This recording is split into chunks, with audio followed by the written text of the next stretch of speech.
Assalamualaikum warahmatullahi wabarakatuh. Waalaikumsalam. Terima kasih atas kesempatan yang diberikan berbicara masalah perbedaan. Ada yang mungkin saya tanyakan juga, perbedaan yang menyangkut masalah iman, mengenai iman Hanafi, iman Malik, iman Syafi'i dan Hambali. Itu kan masing-masing ada perbedaan.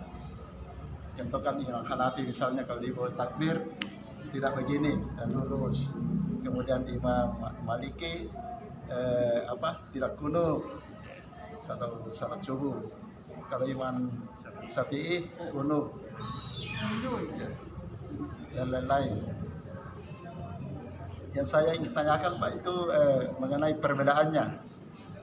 Apakah kalau kita mengikuti satu imam, lantas pada suatu saat kita misalnya sholat di masjid yang misalnya orang kunut dan tidak kunut, apa kita bisa mengikuti? Kalau kita biasa kunut, lantas orang itu tidak kunut, kita bisa tidak kunut juga. Atau kalau yang biasa tidak kunut, baru kita sholat di tempat yang masjidnya berkunut kalau subuh, kita bisa ikut. Bagaimana kita kira pendapatnya, karena jangan sampai suatu pendapat, maksudnya kalau satu, apakah dibenarkan satu iman saja kalau kita ikut ini, ya jangan ikut kalau misalnya satu saja. Tapi kalau kita ikut yang di antara kedua itu ada ketiga, apa tidak salah atau bagaimana ya? Bismillahirrahmanirrahim. Jadi kita mengenal ada 4 mazhab yang diakui oleh agama kita. Nah, yang pertama itu mazhab Imam Ahmad, kemudian mazhab Abu Hanifah, dan Imam Syafi'i, terakhir Imam Malik. Khusus kita di Indonesia, kita mengikut pada mazhab Imam Syafi'i. Ini dikarenakan itulah paling ideal, paling cocok dengan budaya dan kebiasaan orang-orang Indonesia. Namun harus disadari bahwa kadang-kadang juga kita melompat ke mazhab yang lain dalam suatu kasus, ya. Karena memang pada saat itu mazhab itulah yang paling cocok dengan situasi tersebut. Ya maka wajar juga ada yang mengatakan bahwa sebenarnya kita di Indonesia ini mazhab Imam Syafi'inya agak-agak pecundang. Maksudnya pecundang seperti ini. Nanti pada saat Imam Syafi'i itu sebenarnya mazhabnya lumayan ketat, ya, agak ketat. Nah, kita ini kalau sudah mendapatkan pada mazhab Imam Syafi'i yang ketat, biasa pindah ke mazhab yang lain. Sebagai contoh, mungkin biasa kita dengar kalau misalnya ada ayam itu ketabrak mobil, ya, kita cepat-cepat mengatakan bahwa cepat sembelih supaya bisa kita makan. Ya.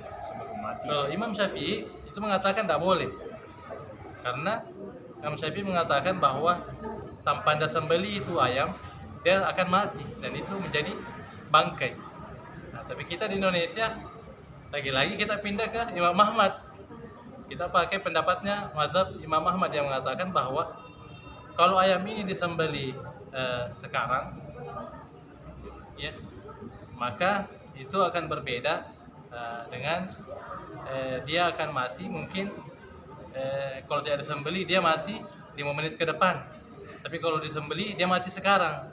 Nah, itu Imam Ahmad. Nah, pada saat ini biasa kita orang Indonesia pakai itu Imam Ahmad, padahal mazhab kita Imam Syafi'i. Jadi kesimpulannya bahwa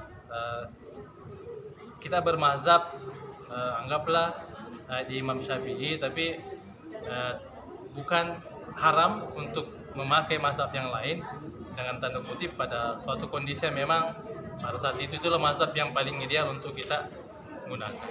Saya kira cukup dari saya. Assalamualaikum warahmatullahi wabarakatuh. Waalaikumsalam. Bismillahirrahmanirrahim. Temanya tadi islah ya. Jadi kalau perintah Allah wa aslihu. Nah, kalau di dalam surah Hujurat, A'udzubillahi minasyaitonirrajim. Innamal mu'minuna ukhwatun wa aslihu baina akhawaykum wattaqullaha la'allakum turhamun. Innamal mu'minuna ukhwatun. Sesungguhnya orang-orang yang beriman itu bersaudara. Makanya kuncinya Allah wa aslihu baina akhawaykum. Dan damaikanlah saudaramu yang berselisih. Nah, itu dia kuncinya situ. Lalu kemudian terakhir wattaqullah la'allakum turhamun. Bertakwalah kepada Allah agar kamu mendapat rahmat. Nah, orang yang mendamaikan tadi orang-orang yang mendapat rahmat semua itu. Karena dia hanya bertakwa ketika mendamaikan sesuatu atau seseorang yang berselisih. Itu barangkali yang bisa saya sampaikan. Terima kasih. Assalamualaikum warahmatullahi wabarakatuh. Saya tambahkan sedikit tentang pertanyaan dari Pak Amin rekan kita, bahwa apabila kita masuk di suatu masjid dengan bukan mazhab kita, apakah kita ikut di mazhab yang ada di dalam masjid sedangkan mazhab kita berbeda? Nah, itu kan salah satu poinnya Pak Amin itu. Imam Syafi'i itu guru daripada Imam Malik. Imam Malik itu kan tidak kunut dia, tapi Imam Syafi'i kunut. Tapi ketika Imam Malik berkunjung ke masjidnya Imam Syafi'i, maka dia ikut kunut. Ketika itu muridnya bertanya, ya, kenapa kita kunut ya Imam? Sedangkan saya menghargai imam yang masjid yang saya tempati salat. Begitupun sebaliknya. Saya kira itu yang saya tambahkan tentang dari Pak Irfan tadi untuk tambahan yang dimaksud. Dan saya tambahkan sedikit pada Limpo, kenapa ada terjadi perselisihan sehingga baku saling membunuh. Itulah pemahaman tadi, karena pemahaman dengan suatu dalil adalah sesuatu yang berbeda. Dan itu yang saya tadi beri contoh tadi, kenapa orang-orang berani melakukan sesuatu, karena pemahaman yang itu dan dianggap benar, sedangkan kita belum tentu benar. Bismillahirrahmanirrahim. Assalamualaikum warahmatullahi wabarakatuh.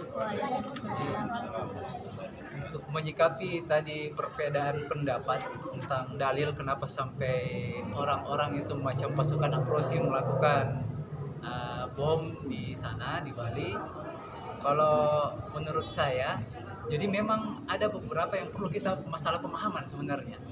Jadi dalil-dalil yang kita pahami itu memang butuh penafsiran. Yang pertama mungkin kita pakai tafsir isyari, maksudnya tafsir riwayat. Tapi tafsir riwayat itu pun tidak cukup karena dia harus masuk ke tafsir akal. Nah, itu juga harus nyambung. Nah, setelah tafsir akal itu masuk ke tafsir qalbi. Jadi ada 3 menjadi parameter. Baru kita mengambil tindakan, tidak bisa cuma satu saja terus kita mau langsung mengatakan saya benar dengan dalil seperti ini. Tidak bisa. Kalau menurut saya mungkin ada yang menjadi parameternya. Parameternya itu ada 3. Ketika ini semuanya connect, nyambung semuanya, barulah kita bisa mengambil suatu langkah atau tindakan. Karena pemahaman terbatas itu sangat berbahaya sekali dalam melakukan tindakan. Mengambil langkah sangat bahaya sekali apabila tidak ada juga yang menjadi parameternya, tidak ada patokannya. Nah, mungkin cuma itu yang saya bisa tambahkan sedikit. Terima kasih.